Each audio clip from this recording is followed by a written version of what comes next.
Yeah? Is it just mirrored? It's better than mirrored. So can I do some stuff on that? Yes. I'm gonna keep calling people the other way. No, don't do it.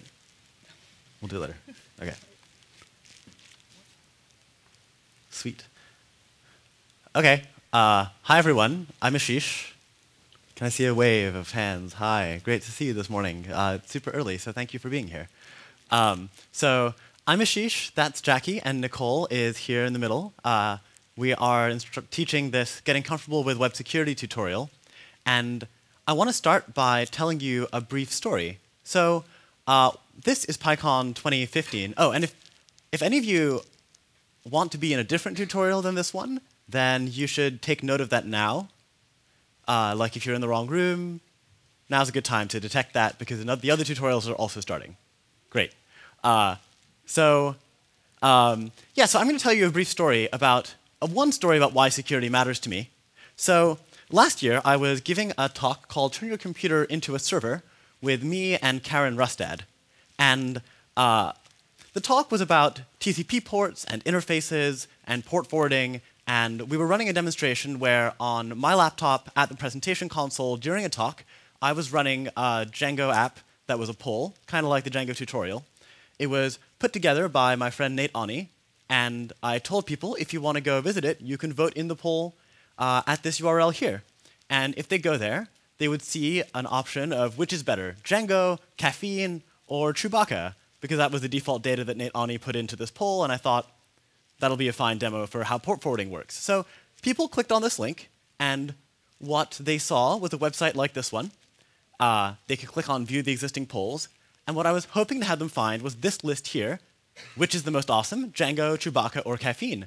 But when I got to that point during the presentation, what I saw was something different. And this is because Jacky's and my friend Luke, from the audience, had modified our poll during the presentation. And so, seeing as Django had been replaced by lol, I had no choice but to vote for it from the presentation console, and in fact, it was winning the votes. And this happened because we were using a Django tutorial bundle put together by Nate, which is a great guy. If he's here at PyCon this year, I hope to see him, who, along with his collaborators, added a default password of admin to the Django admin. So Luke had clicked the link on the front page, logged in as admin, and started modifying things. And at this point, Luke yelled from the audience, "Try it again, reload, there's a new value." And I'm like, no. That's plenty. So that's one story about why security matters to me.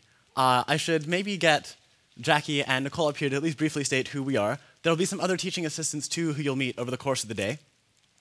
My background in security, one thing I can say is that I began understanding the security scene generally when in high school I needed to install Python on a computer in the high school newspaper office.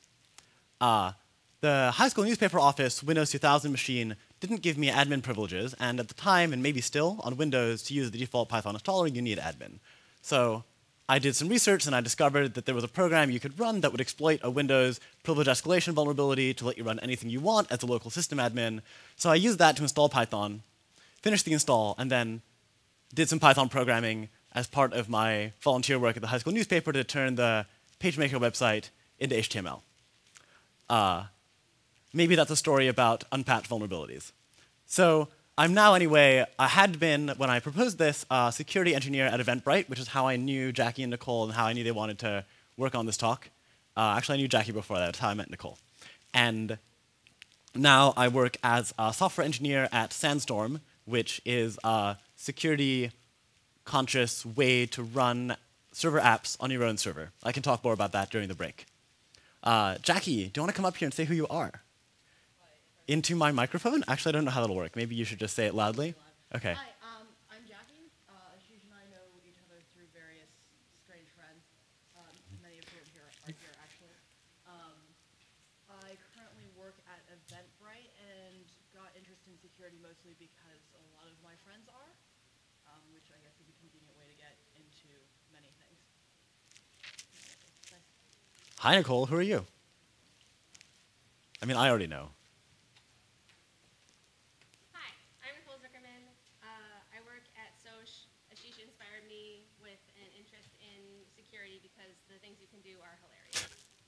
as you'll all see. So in today's tutorial, there will be a few phases. In the first half hour, I'll talk with you about some attacks that I think are amusing that other websites have suffered from, to give you a sense of what kinds of web attacks are common. The point here isn't to have you memorize the material about how to make these attacks real. It's just to give you a sense of what web attacks are common. And then we'll have you work in pairs to find other people's sensitive information online by searching for it via a collection of keywords called Google Dorking. We'll then do another small group exercise to have people discuss sort of what security means to you individually, and then we'll report back after that. And then for 90 minutes, there will be a lab time where you will all break into a website called pettwitter.com.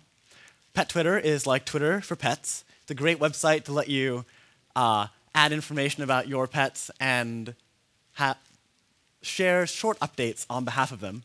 Unfortunately, the website does have some security issues, and you'll be seeing those and working through how to understand and fix them. And then at the end, well, you'll understand how to abuse them. And then at the end, we'll finally talk about how to make things safe. So sort of the first 2.5 hours are about getting you into more of a security mindset so that by the wrap-up, when we talk about best practices and how to fix these sorts of problems, you'll be in a position to understand what the fixes mean. So there will be a 20-minute break at 9:30 plus 90 minutes. 9:90? 10:30. So yeah, there will be delicious coffee and baked goods in the hallway, and we will be here to chat with you. And you should definitely relax then, because you will have already been through a lot, and then you'll come back and continue to go through a lot. So that's what to understand for the timeline. I want to ask a bit about you all. So I want 3 people to volunteer about sort of why they came to this tutorial and what your background is, so I get a sense of what people are like. Can I? Yeah. Hey, my name is Jason Oliver. I'm a Python Django dev / terrible non-relational database language we use at University of Texas.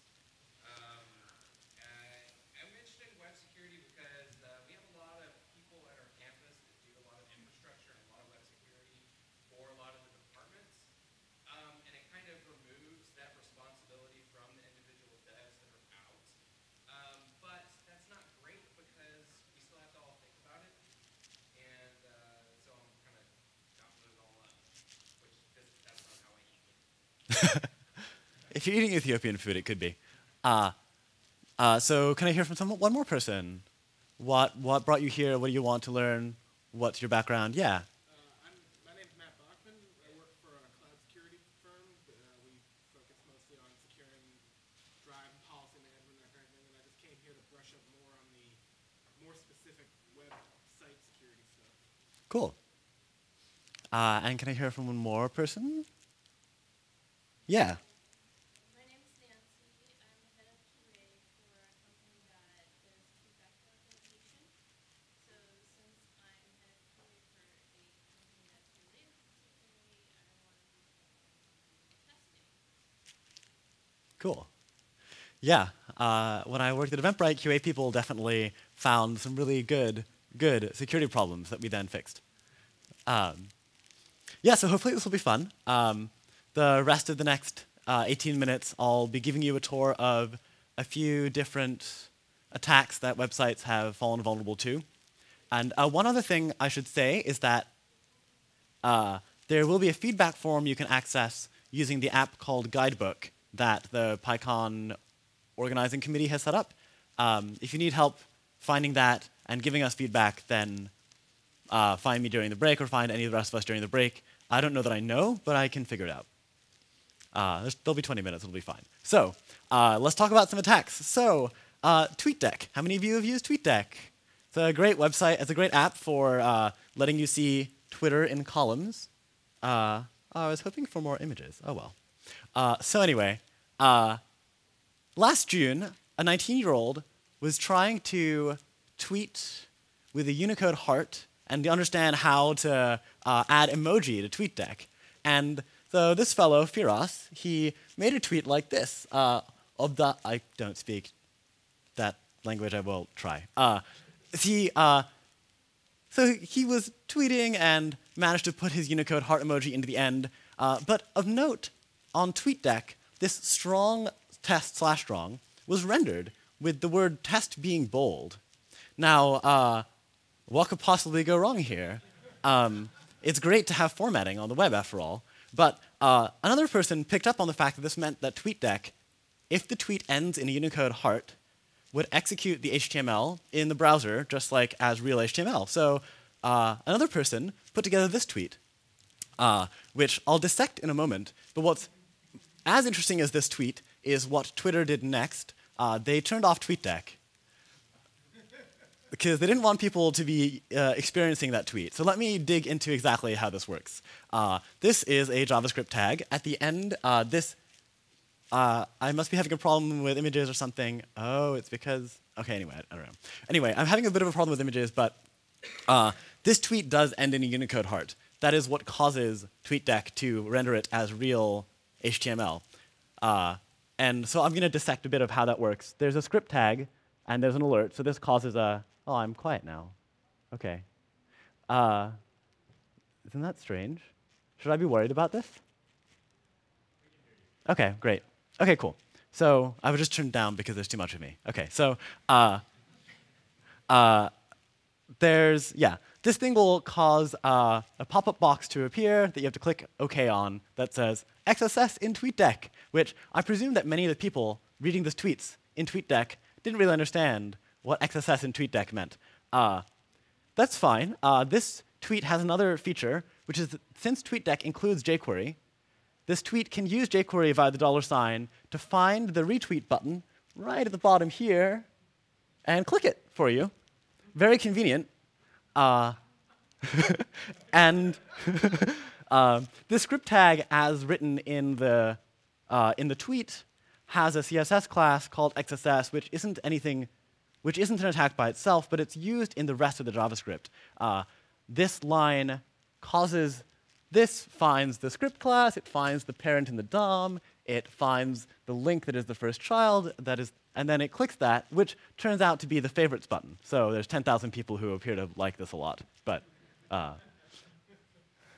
so that's what this tweet did. I want to pause and ask what further damage you can imagine this tweet could have done. Like, I actually am asking you. Who can tell me? Yeah. This tweet could have started doing keylogging, at least on Twitter itself, yeah. Yeah? It could have had you download malware, yeah? Yeah?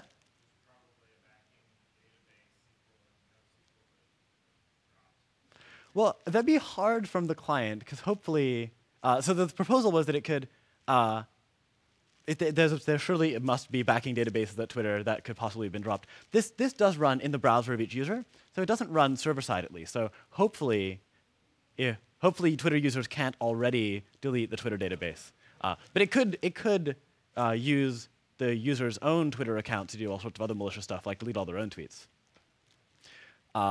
So Twitter fixed this in TweetDeck. This is the compressed form that this fellow actually tweeted. And it hit very many famous Twitter accounts, because kind of the more you use Twitter, the more likely you are to use TweetDeck. So that's one story about cross-site scripting. I want to switch gears to talking about get versus post. So there are these two HTTP methods. One of them is called get. You may have heard that if you're in web development, you may have heard that you're not supposed to modify server-side state in a response to a get request.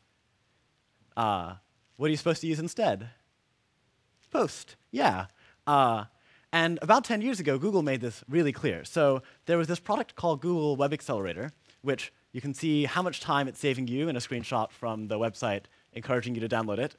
Google Web Accelerator makes your life better by pre-clicking on all of the links on your page, because that way it can download all that content. So when you click on it, the page is already there.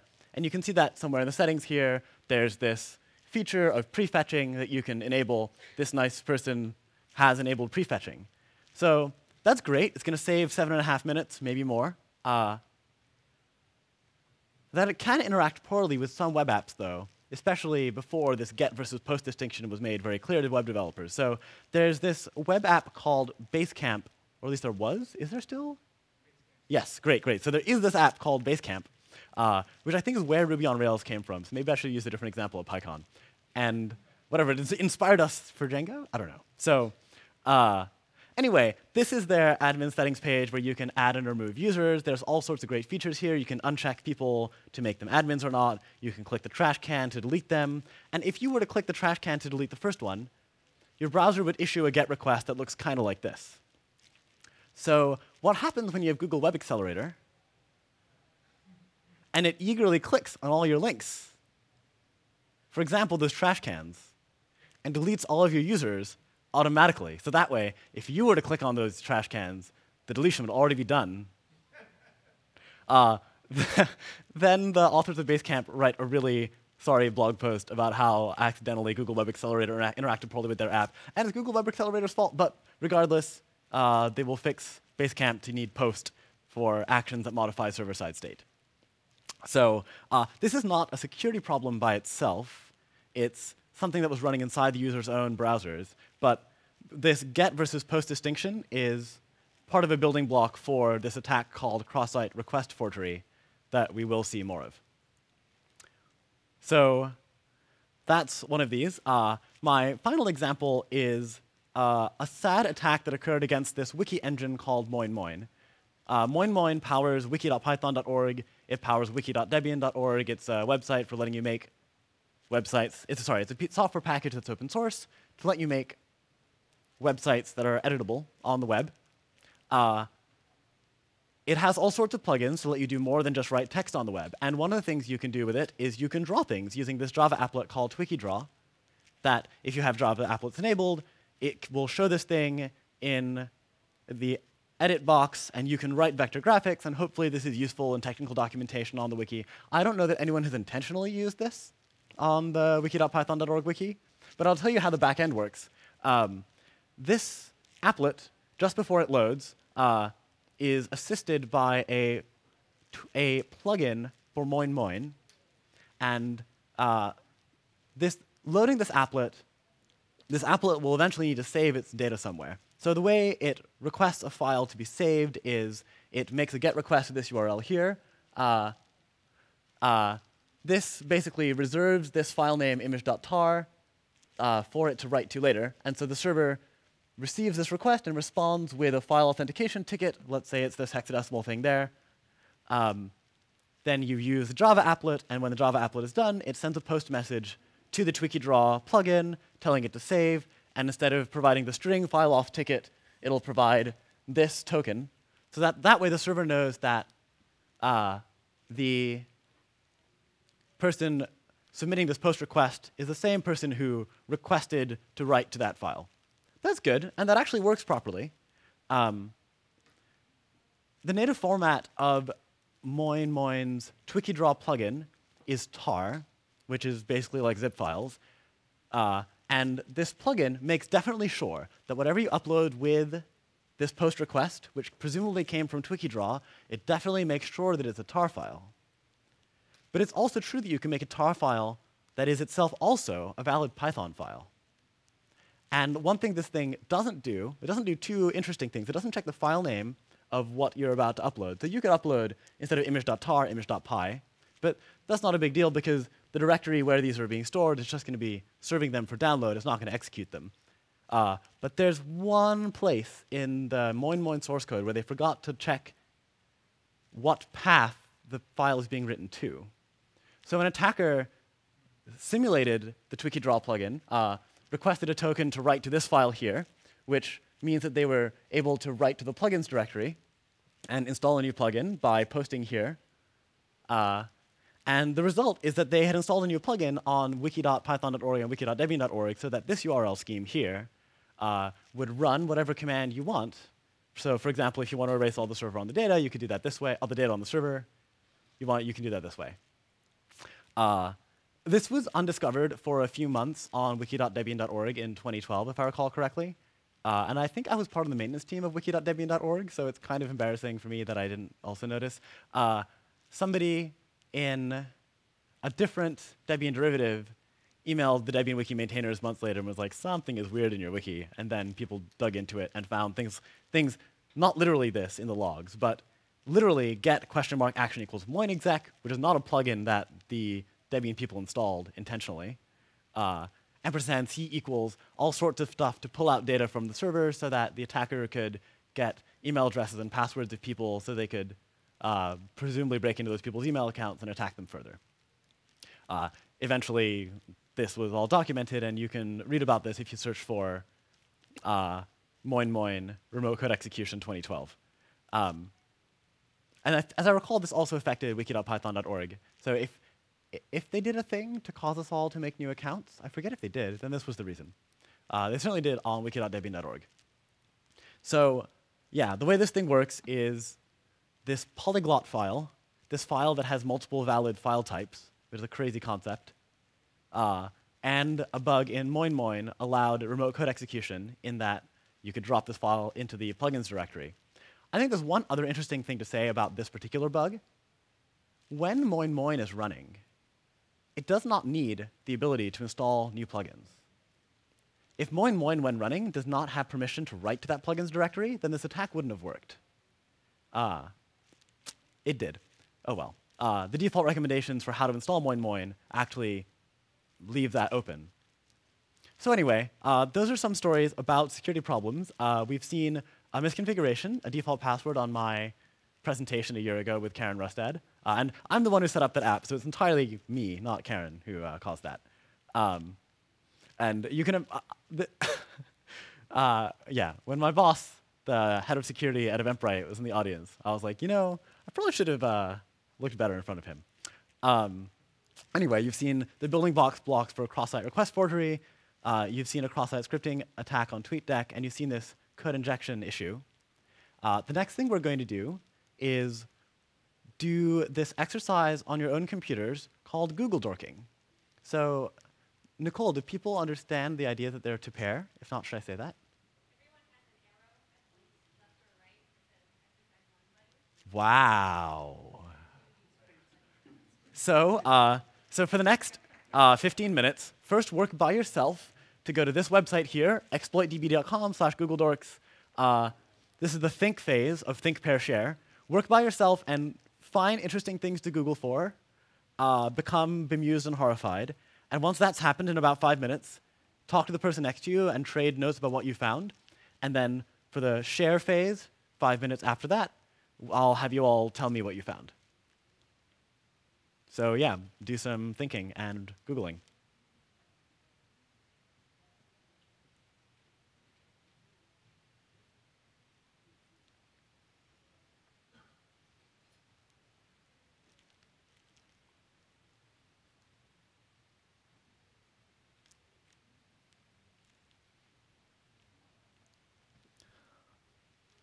Oh, this is great.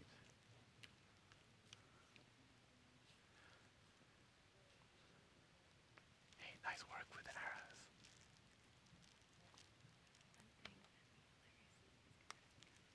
Yeah. Yeah. Yeah.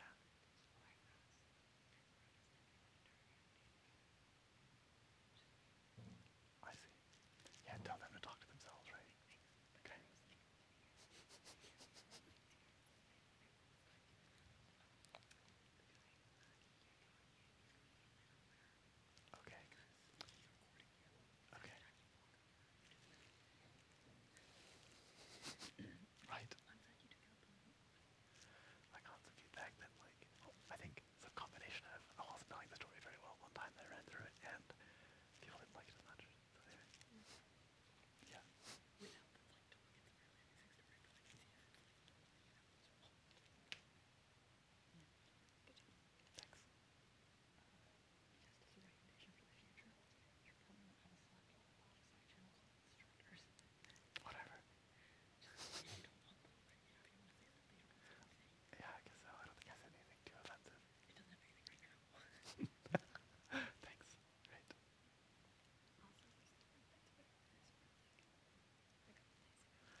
So I hope you've all been finding amusing things. Now let's do the pair phase, where you, let me just select it here. Yeah. Aw, okay.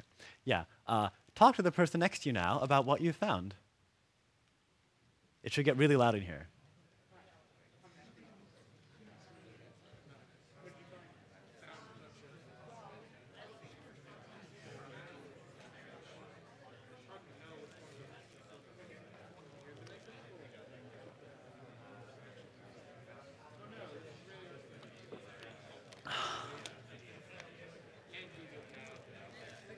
There's no laser pointer because Okay. I don't have any. But next time when you have something like this where you're not talking, Oh, I you should need tell to- him. Yeah, you should signal. Right.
What? Jacinda or something? Cool, yes. Said that she tried the pickling one and it didn't work. She like did it in the shell and it just like didn't work, and she's wondering if she needs like a new version or if like it's weird on OS X or something like that. Shouldn't be weird, but I haven't tested it, so question mark. Hopefully nobody does it then. Well, if they do, I can try to debug it. I mean, it's Yeah. weird. It should work, but I mean, so the pickling thing is just that you can tell it how, like you can essentially execute an arbitrary code during unpickling, right? And that's a feature, not a bug.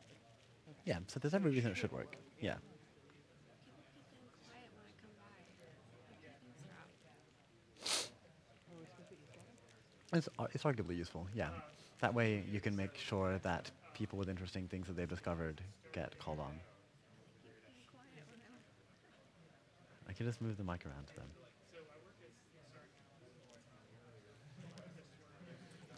I forgot. Isn't the next thing also something? Yeah, the next thing also doesn't need to be recorded. Right. So did you tell them that? Well, I wasn't sure how long. So there's this, and then are we actually moving straight into the Yeah.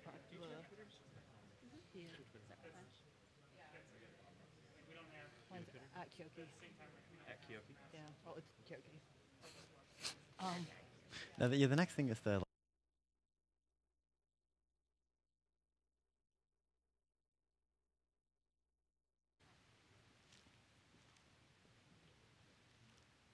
Great. So can some people tell me about what you found? This is the share phase. Did anybody find anything interesting doing Google dorking?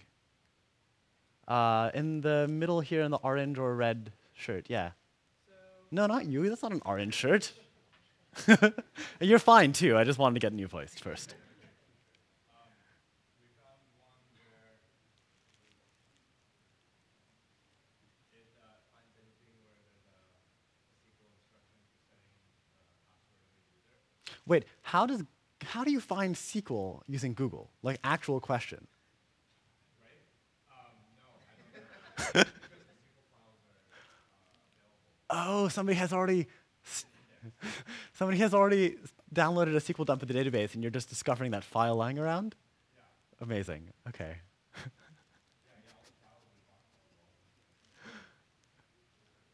Cool. What else did somebody find? Yeah.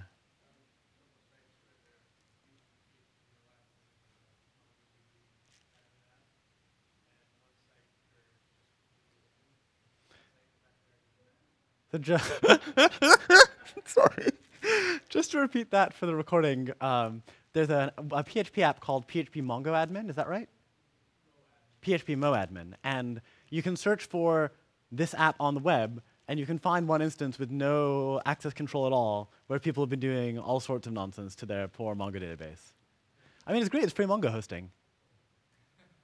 Yeah. So this is sort of community service for black hats. For sites that have been hacked, you can search for a root.php, that's spelled zeros, and that's what, by convention, black hats will leave behind as the backdoor for remote code execution. And there's a friendly page on GitHub that provides that code. So if you do successfully hack a PHP site, you should leave that file behind for your brethren. So we just heard about a great program called r00t.php, which you can find in Google, and you can find a copy of in GitHub. A great way to find compromised sites and run whatever you want on them. What else did people find? Yeah? There are ATMs out there that have admin as the setup. So all you have to pretty much do is just wear a mask, walk up to the machine, and do the default admin login. How?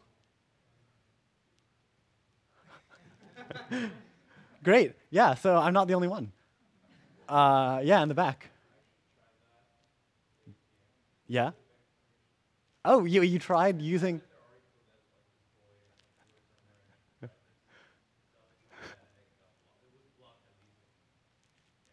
Okay. Okay, so not all ATMs have the default admin username and password.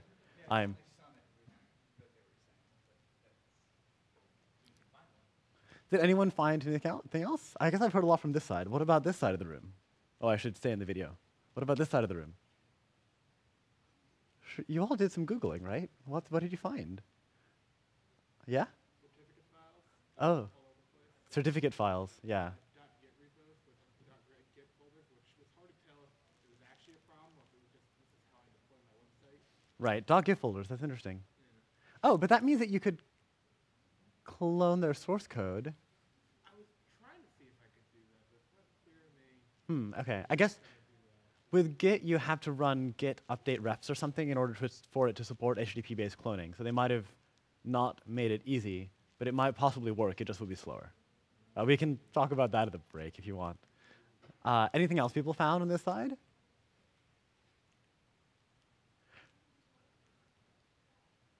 I'm going to insist that one more person on this side of the room talk before I say anything else. Okay, yeah.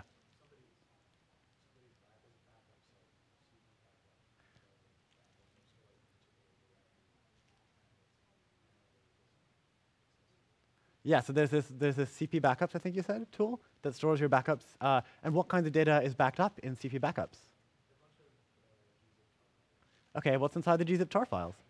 You should find out. Okay, maybe I shouldn't sound so enthusiastic about that on the recording.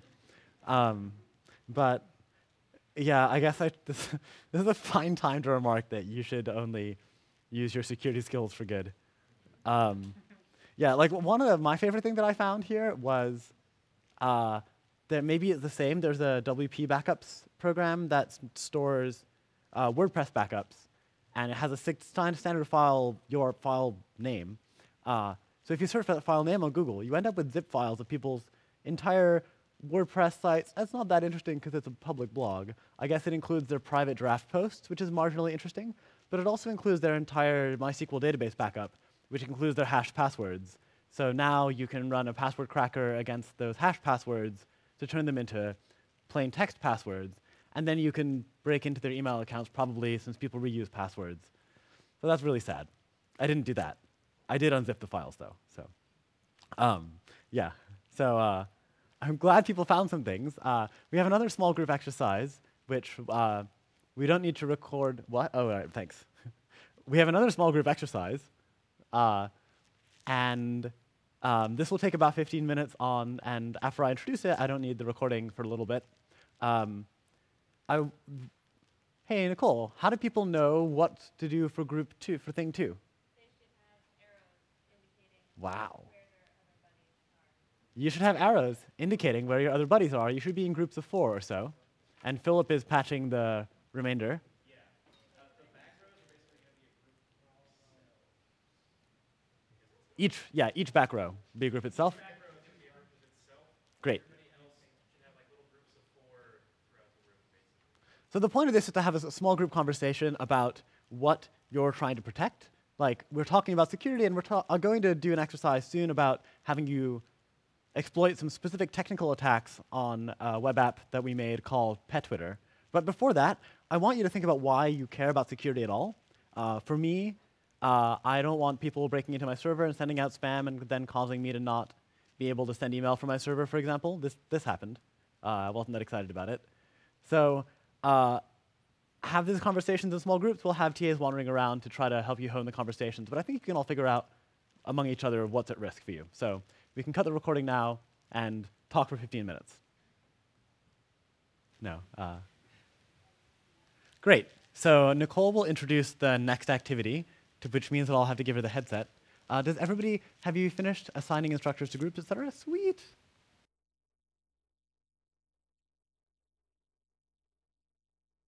Hi, I'm Nicole again. There's a few things that you're going to want to have open for this next chunk. Actually, can I go to the next slide? Is that all right? You should just take this browser. I'll tell you what, tell me what to do, and I'll make sure it happens. Oh. Like, I can take it to the next slide, but is this useful? No, right? No. Great. Okay, great. So everyone in the browser of your choice, go to petwitter.com, petwitter.com. You should have a sticky on your desk that says group number. Follow the instructions for that group, but I'll tell you what they are right now so you don't have to look at them. There are links there. You're going to have to follow them, but you can just listen to me for a moment. So you'll have a Slack channel. You'll have an app instance that your group will be attacking.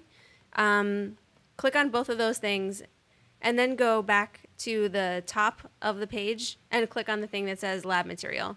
You're going to want all these open at the same time. There's also a link to the source code on this page on Pet Twitter. Yeah, so you will want that for later exercises.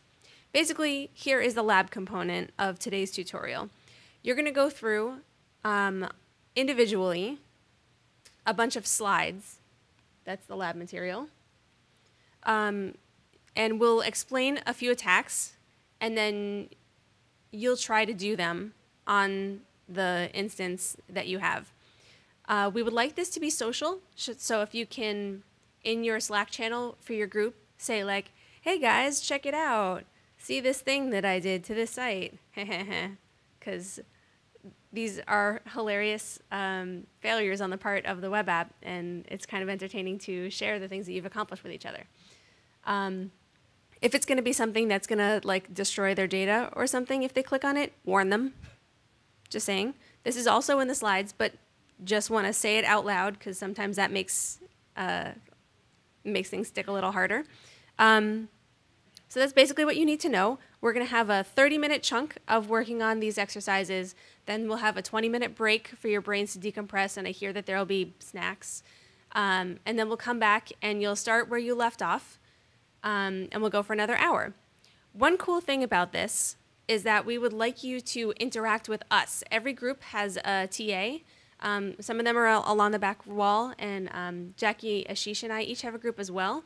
So at the end of each exercise, you'll see something about send a message to your TA saying how you blah, blah, blah. We'd really like to interact with you about this, so try not to just skip over that and move to the next exercise. I think you'll get more out of it if you interact with us than if you're just like, oh, all right, check, got that one. So I think that that's all you need to know. Yes, Fildini. Is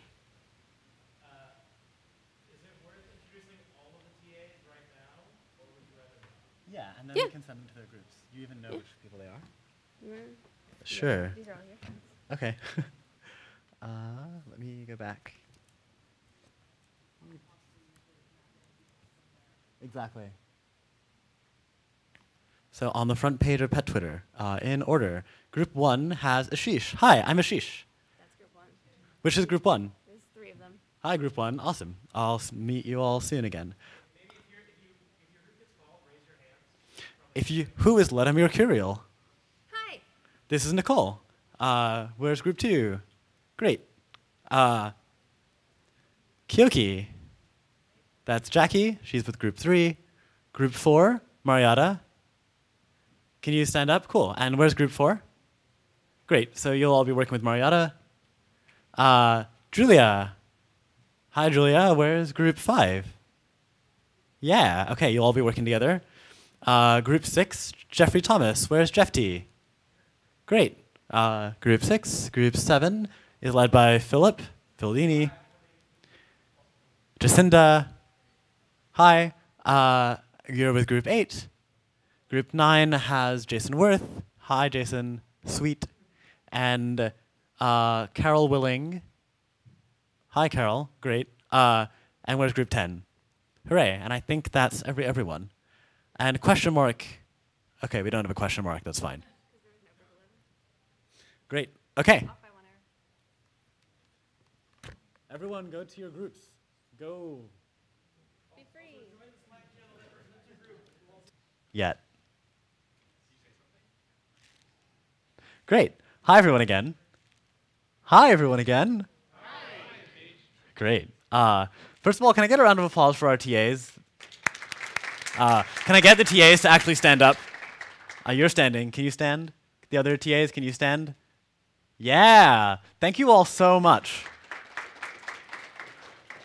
So I figure it's worth spending some time to talk about how to actually avoid or fix these problems, not just how to exploit them. Otherwise, it would be getting comfortable with web insecurity. So let me dive into that. So the first attack was a cross-site scripting attack, and this is the code in the app. In Django, in the template, I wrote pet.description pipe safe. Who can tell me what's wrong with this? Oh, really? OK, yeah. So the safe is saying, don't worry about escaping it. This is cool. Yeah, don't worry about escaping this. That's cool. Which means that if there's a script tag or an italics tag or something in there, that italics tag can change the structure of the HTML document by adding an actual tag to the DOM. What should I have done instead? Yeah, exactly. I should have just not done that. I should have not written pipe safe. And actually, on the pet profile page, pet descriptions are marked as pipe safe. Is there a page that you found where they are handled correctly? Yeah, on the home page. On the home page, I use the reasonable thing. Oops. But this is semi-contrived in like, why did I do this wrong one place where I did it right the other places? But if you Google for company name space XSS, you will find for any web company some example of where historically they accidentally marked it as safe in one place and didn't in another place. And so the one where they marked it as safe, they introduced a cross-site scripting vulnerability. Sounds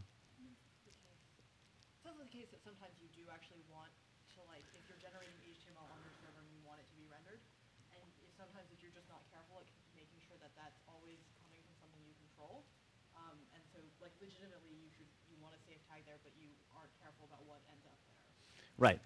So if hypothetically you're running a website where people want to sell tickets to their events, and the people who are selling tickets really think that they should have bold and italics and images and all sorts of great stuff in their event descriptions, then you might want to make sure to allow that.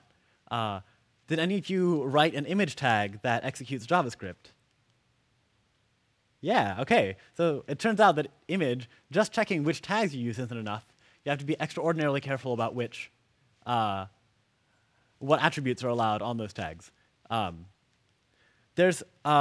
theory, to protect against cross-site scripting, you should escape contents in a context-appropriate way, which is a mouthful, which is sort of what I'm supposed to say. And what I actually want to say is you should find some tools that work, and you should have them handle your HTML. So Django has template auto-escaping by default. Don't write pipe safe. If you need to render some HTML onto the page, use an excellent HTML sanitizing library like Bleach that removes almost all attributes and almost all tags. And trust that. And then you can mark that as safe, I guess, if you really want to. It's OK. You can do it. You'll be fine. There is one context where Django template auto-escaping won't save you, which is the following. If you have an inline JavaScript tag inside some HTML, and you do var x equals something, what you can have is, so what if thing contains less than / script greater than? Whatever, I'm going to step out of the recording. So if this has less than / script, suddenly your script tag ends, and the rest of that string is raw HTML into the page, which means that you have failed at your goal of preventing the text from modifying the structure of the document. And so there's simple JSON has a JSON HTML safe JSON encoder. After finding a bunch of bugs like this in the Eventbrite site, which are now all fixed, sadly, I then I think they're all fixed because well, anyway. Actually applies to claim that they're all fixed. I don't remember, but anyway. So, okay, yeah. It's not actually sad that you can't abuse the Eventbrite website to steal people's data. You're right, Philip. Sorry. But I then was like, wow, what a crazy amazing bug. Maybe all my friends' websites are vulnerable to it too. So then I checked a chat website that some friends were working on, and they didn't have this problem. And I was like, why don't you have this problem? How did you carefully avoid it? They were like, oh, we just did this. So you should all just do this if you're writing JSON that needs to get placed into HTML. One question I get asked sometimes is, when taking data from the database and displaying it into the page, should you escape it first when it goes into the database and then write pipe safe in your template? Or should you store a raw, like, less than b greater than in your template? I think it's better to store, this is going to sound a little odd, I think it makes plenty of sense to store dangerous-looking data in your database so long as you escape it in your templates. And I think it's way safer to rely on template auto-escaping than relying on your database to have safe data and marking it as safe. This is true for a few reasons, but I think the most obvious reason is that if you have, so even an apostrophe should in theory be escaped as ampersand a pause semicolon in HTML. If you have a database that serves both a website and a mobile app, you don't want the mobile users to see and appause semicolon as they're scrolling through your mobile thing. So you probably want to store your actual data in the database, and then make sure at the time when it's displayed that you do something reasonable, like rely on Django's auto-escaping. Any questions about cross-site scripting? Yeah.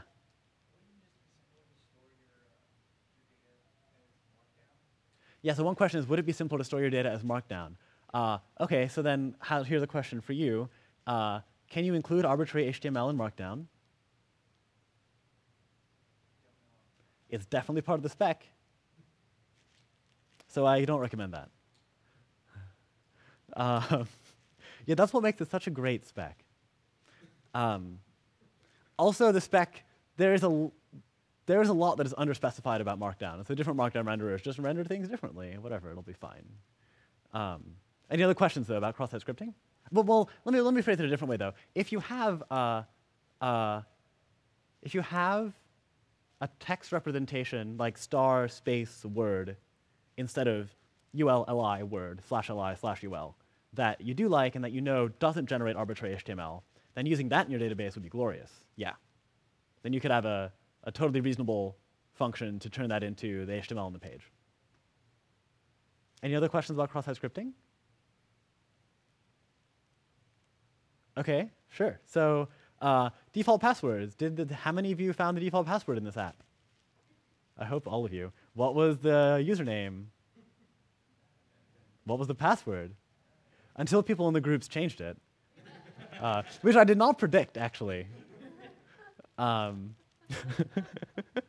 So thanks to you wily people who did change it. Okay, so for default passwords, I think there's sort of two places where default passwords get introduced. One is that sometimes code bases hard-to-code a default password that is brought up as part of running the app. That doesn't happen all that often. More often is that somebody creates a test account or the ops team or some other team has an account with a guessable password. And so if you're responsible for security for something, it's a really great idea to find out what accounts have special privileges and find out, which you hopefully can do with a SQL query or a Django ORM query, and then find out who actually has those accounts. And if they have names like admin, just remove them, preferably. I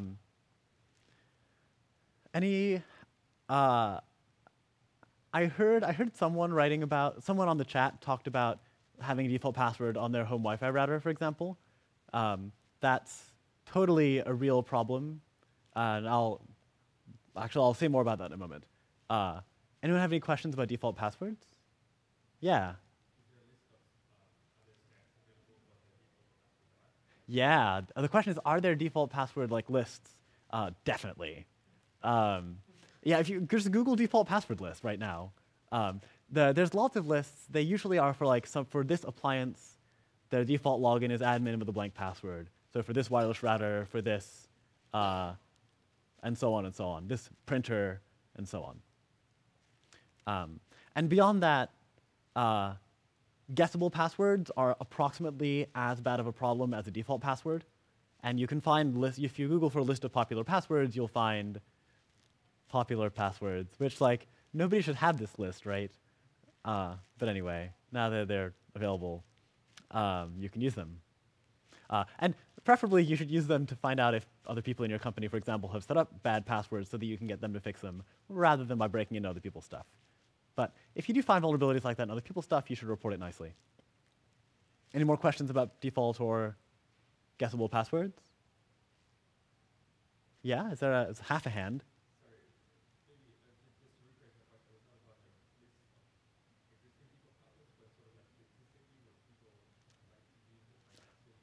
Oh yeah, totally. Those were totally available. Yeah.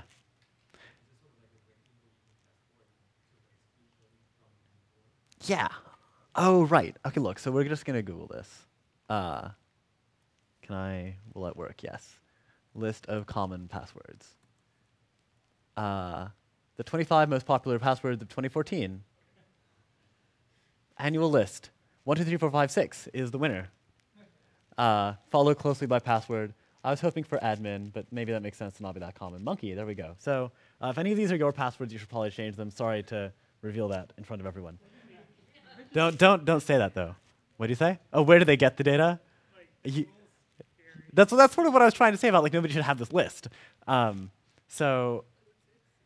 a lot of them are probably test passwords. I mean, I'm not saying people don't have dumb passwords, but when you scrape passwords from the internet, you can get a lot of people with, at Twitter, for example, where everyone's making a dumb password, and then that gets scraped and then counted. Well, so typically the way that these password lists get made is that when there are massive breaches of databases, like Adobe in 2013, I think, suffered a problem where I think there was a SQL injection vulnerability which allowed people to download their entire accounts database. So then, given the accounts database and the hashed passwords, you can run a function to take a password string and hash it with the same hashing function. And if that hash matches, then you know what their password is. And so it's usually from those that the common password lists get found. So it's a real list. It's a real, true people's passwords. And yeah, you could exclude them in your password form. That would be somewhat sensible. At least somewhat sensible. But it's tough because your users, why would you make usability harder by having people pick complicated passwords? I think the real lesson here is that passwords are a really bad security tool. Logging in with something like Google OAuth 2 or two-factor authentication or sending people a link to click, those are less likely to lead to security problems down the road, I think, than passwords. Because people will pick bad passwords. So authorization checking. OK, so maybe I want to ask you all, so how many of you got the authorization checking bug? How many of you discovered that? Hopefully many of you. Just three? Just three? Come on. Oh, right, good point. OK, so in security, there's at least two concepts that begin with the letter A. They are authentication and authorization. Authentication is are you logged in or not? Does the site know who you are? And authorization is, what are you allowed to do? And it's very easy to check that someone is logged in and not check that they're allowed to take an action. So then you let people update other people's pet descriptions on pet Twitter, for example. This is the code that allowed that here. I'm just going to reflow that and remove the first bit. But crucially, wow, sorry that it's tiny. It checks that you're logged in, and then it gets the pet by ID with no care as to if you own that pet. And then it continues to let you modify the pet. So the way I would change that is, let me just forget the first line. It's just to zoom in on the second section. You should get the pet object with an awareness by passing in the user ID as part of the query. And now this page will 404 if the user isn't logged in, or if, well, actually it'll crash if the user isn't logged in, which is close enough. And it'll, and crucially, it'll only allow them to modify pets that they own. So to show you, let me just offer you some other tips. In summary, it's really easy to add login required to something as a Django decorator or a similar annotation in a different framework, but you have to check if the object is owned by that user. You can write helper functions, like I read online, people like to add for user, which gets data just for that one user first, and then if you write code that way and you get it for the user first, and then you filter on the ID, you won't have these authorization problems. Sometimes access control checking is more complicated than that, and we can talk about that in the Q&A after 12:20, I guess. There's this concept I want to draw your attention to of security by default. So if you, where possible, writing secure code shouldn't make writing the code any harder. It should just be you do things a slightly different way, and then a whole class of problems just vanish. Django historically has been really good about this. Django has this template escaping on by default, so you have to just try really hard if you want to enable cross-site scripting bugs. You have to turn off the built-in cross-site request forgery checking, which I did. And you have to, if you do this model.objects.forUser thing, then it's really easy to someone reading the code to see, really easy for someone reading the code to see that you checked that the user was checked, allowed to modify this object. So where possible, make things be secure by default. So I want to talk a bit about cross-site request forgery. Who here managed to do the cross-site request forgery attack? Wow, cool. In order to make that work, I made the view function accept request. Well, there were two ones. There was the easy one and the hard one. For the easy one, I made the view accept. I made the view modify server-side data using the get method. And so there's request.get or request.post. I think you were complaining that this is unreasonable. No one would ever write request.get or request.post inside a Django view. It's kind of true. But there is request.request, which in effect is that very same thing. So if you grep some code bases for request.request, you should probably make sure no one ever uses that. Django has some cross-site request forgery protection, but it only enforces it if you access the data via request.post. So I'm going to show you a beautiful hand-drawn diagram of how Django's cross-site request forgery protection works. So when you make a post from your client to the server, if the form was generated by Django, it has this hidden field of CSRF token. It's actually CSRF middleware something or other, but CSRF token was shorter to write by hand. So Django adds a hidden form input, whose name is CSRF token, and sets its value to some random thing, which I've labeled as XYZ here. Your browser also has a token, has a cookie. This is a cookie, containing CSRF token of the same value. And Django checks, when I receive this post, since it's a post request, I know there must be a cookie that the user sent me that's called CSRF token, and there must be a post element containing the same value as that cookie. And if either of those isn't true, then Django will drop the request. So for for the cross-site post that some of you were able to do, sort of exercise 4B, you make a form tag whose action equals post, and it doesn't have the hidden input of the CSRF token. Because browsers always send all the cookies to a domain with every request to that domain, your browser will send the CSRF token cookie.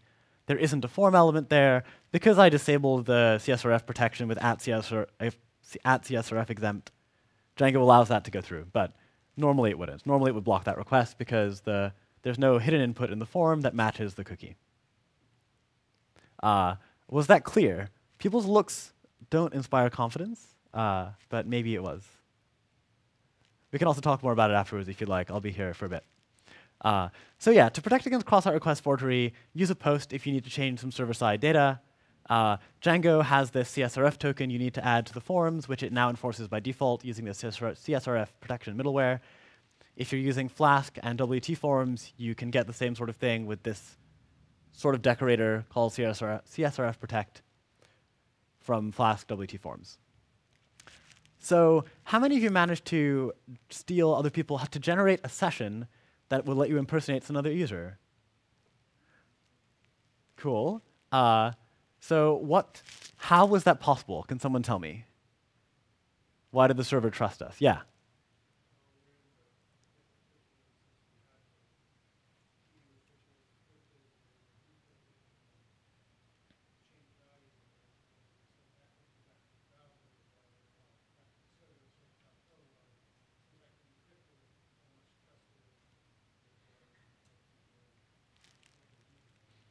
Yeah, so just to repeat that, well, I'm going to correct one thing, which is that the server doesn't encrypt it, it signs it, but close enough for this use. Yeah, because I was careless, I left the secret key in the GitHub repo, and I didn't change it on Heroku, so you could all get the secret key setting from the Django settings file, which cloning the repo just lets you do automatically, and because you have the secret key, you can sign session data. So if you're using Heroku, you can do something like this, where you ask Heroku to store the secret key somewhere other than that file. In your settings file, you would write at the top, pull the Django secret key out of the environment, and then on the command line, you would run this Heroku config set thing so that the secret key that the app uses at runtime isn't stored in the code base. And if you're not using Heroku, you can do something similar with environment variables or config files or something so that the secret key isn't just hanging out in the code base. This is a problem for even if you're keeping your code base internal to your company, if you have the secret key in there, that means that whenever somebody leaves the company, if you don't change that secret key, they can now mutate session data and so on. So that wouldn't be great. So you should do something like this, even to protect against insider threats. So how many of you managed to use Pickle to execute some remote code? OK, that's fine. Well, the Django 1.4 and earlier by default use this tool called Pickle to serialize data. Alex Gaynor gave a talk last year called Pickles Are for Delis, Not Software. And he explains how they're bad news. The difficulty with Pickle is that, OK, the upside to Pickle is it can turn any Python object into a string. The other upside to Pickle is that your Python object can specify what code to run when it gets turned from a string back into a runtime Python object. But you might imagine how this could lead to a security problem. If people can send you pickles that you then depickle and get data out of, you will run whatever code has been embedded into that pickle. And if you want to try exploiting that, I'm happy to help you with that. This app has a SQL injection flaw. How many of you managed to exploit the SQL injection flaw? So the SQL injection flaw occurred because of this very carefully, poorly written SQL query I wrote, where we needed to select all of these people. So the flaw, the thing is that this %s comes from whatever the user provides. So in the attack, you write a hyphen as part of that, and it comments out the rest of the query. So that means that instead of constraining the pets by user ID and pet ID, it only constrains the pets by pet ID, And now you can modify other people's data again. Hooray. You could have done something slightly more powerful with this, but Django's built-in protections make it so that Django will only run one SQL query per statement. So it's hard to abuse this to do something like also delete all the pets. It's possibly possible. I didn't find a way to rig that, but if one of you does, then great. So to avoid this problem, if you really need to use raw SQL, you should use a concept called prepared queries, which is where instead of doing string manipulation like you see at the top, you write this string that contains question marks instead of % whatever, and you pass the data to this execute function, and you allow the query system to place the data to slot the data into place. Prepared queries, the thing they do is they fix the structure of the parsed SQL before you place the data in. So this is what it might look like if you had parsed this SQL. If you place some text here, if you successfully only place text there, and you refuse to change the structure of the SQL, which is what a prepared query will do, then you can't fundamentally change the query that's executing. You will only change the parameters, hence the parameterized query.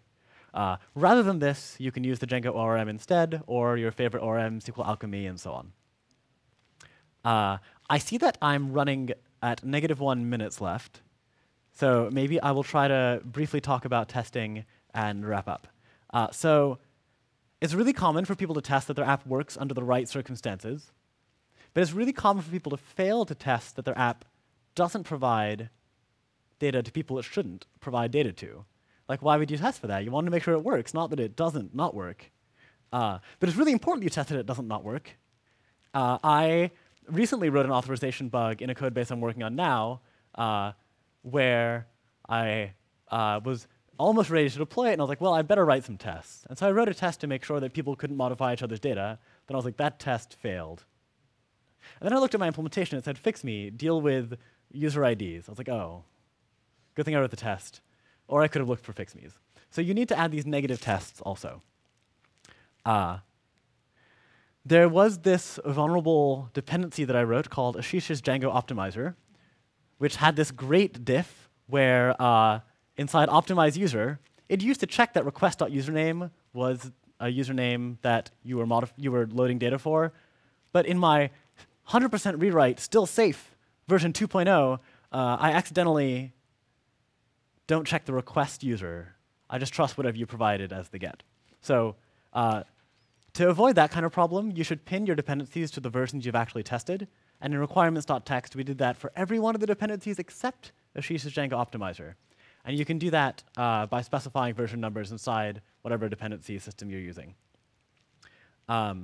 Maybe I will just close up here, because I see this one person wrapping up. There is lunch now. I'm happy to talk more about any of this stuff afterwards. I should just call it quits and I should definitely mention these resources, though. I learned a lot of what I know about web security from this book called The Tangled Web by Michael Zalewski, which Philip is doing this about. Jeff T is doing this about. There's also a list of top 10 web app security vulnerabilities called the OWASP Top 10, which is pretty OK. The Django security docs are great. And if you're going to be pinning your dependencies, you should subscribe to the announcements list for the apps, the open source projects that you use, so that you find out when there are security fixes in your dependencies. Otherwise, you've pinned it to a bad old insecure version, which is kind of tragic. So I will close by saying thanks and be happy to take questions. Thanks to Jacky and Nicole also, who should stand now.